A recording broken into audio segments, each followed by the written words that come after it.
Hi all, welcome back to my channel simply Sam's corner. ఈరోజు రవ్వ పులిహోర చేసుకుందామంటే అది మామిడికాయతో. ఎప్పుడు రైస్తో పులిహోర కాకుండా ఇలా ఒకసారి ట్రై చేయండి, చాలా బాగుంటుంది. డిన్నర్కి కానీ అలా చేసుకోవచ్చండి, నైట్ టైం అలా దేనికైనా యూస్ చేసుకోవచ్చు, బాగుంటుంది. గ్లాస్కి 2 గ్లాసెస్ చొప్పున వాటర్ తీసుకోవాలండి. నేను ఇక్కడ లలిత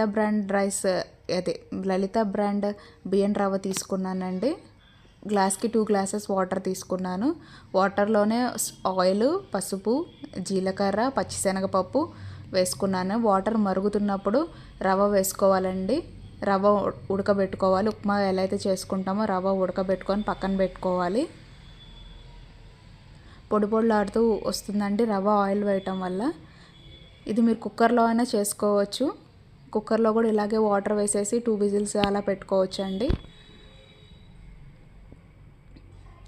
ఈ పోపు కోసం నేను శనగ నూనె తీసుకున్నానండి, పల్లి నూనె.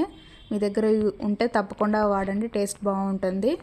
ఎండుమిరపకాయలు, పల్లీలు, పచ్చిశనగపప్పు, మినపప్పు, ఆవాలు, జీలకర్ర, ఇంగువ కంపల్సరీ అండి, పులిహోరకి టేస్ట్ బాగుంటుంది. అన్నీ వేగాక పచ్చిమిరపకాయలు, కరివేపాకు కూడా వేసుకోవాలండి. పచ్చిమిరపకాయలు వేగాక ముందుగా తురుముకున్న మామిడికాయని వేసుకోవాలండి. మొత్తం కాదు, హాఫ్ వేసుకుంటే సరిపోతుంది.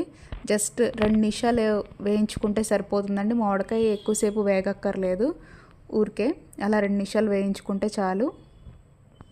మామిడి తురుము 2 నిమిషాలు వేయించుకొని కట్టేసుకుంటే సరిపోతుందండి.